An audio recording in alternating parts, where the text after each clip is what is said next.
بسم اللہ الرحمن الرحیم۔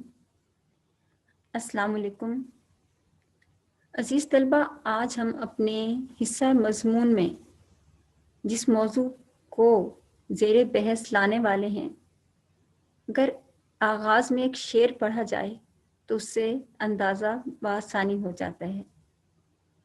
ایک بوسیدہ خمیدہ پیڑ کا کمزور ہاتھ، سینکڑوں گرتے ہوں کی دستگیری کا امین۔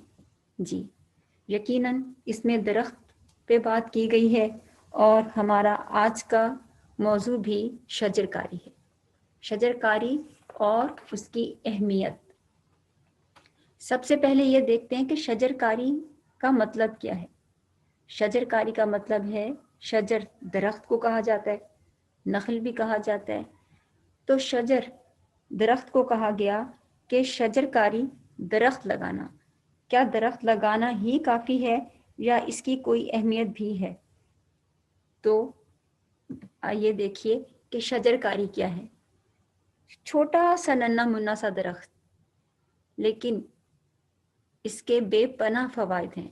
کیا ایک درخت لگانے سے وہ فائدے ہمیں حاصل ہو جاتے ہیں، یا ہمیں اس کی مزید ضرورت ہے؟ یا ایک درخت ہی ہمارے ماحول میں، ہمارے آس پاس کیا کردار ادا کرتا ہے؟ درخت کیوں ضروری ہیں؟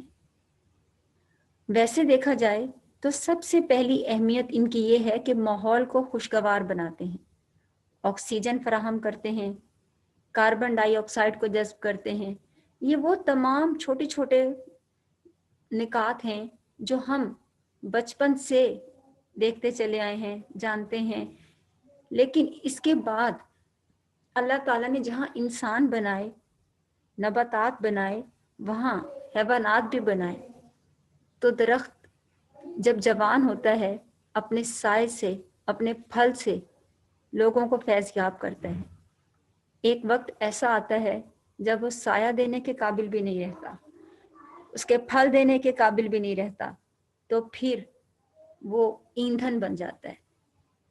اور پاکستان کی بہت سی آبادی ایندھن کا ہی استعمال کرتی ہے، لکڑی جلاتی ہے۔ درخت سے انسانوں جنگلی حیات کو بھی فائدہ پہنچتا ہے۔ درخت ان کی رہائش کا بندوبست کرتے ہیں، پرندے ان میں اپنے گھونسلے بناتے ہیں، جانور ان کی کھو میں پناہ لیتے ہیں۔ یہ اس کے بنیادی فائدے تھے۔ سموگ 1952 میں لندن میں جب سموگ ہوئی تو اس سے بے پناہ ہلاکتیں ہوئیں۔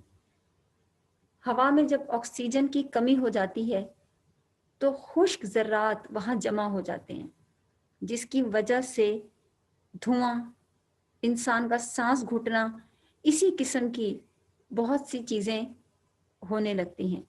اور پاکستان وہ 7واں بڑا ملک ہے جو کہ آب و ہوا کی تبدیلی سے متاثر ہو رہا ہے۔ اور درخت اپنی جڑوں سے نمی جذب کر کے اپنے تنے اور پتوں سے ہوا میں وہ نمی فراہم کرتے رہتے ہیں، اور جس کی وجہ سے ہوا میں نمی برقرار رہتی ہے، اور وہ جو گرد و غبار کے ذرات جسے ڈسٹ پارٹیکل کہا جاتا ہے، وہ کافی حد تک کم ہوتے ہیں۔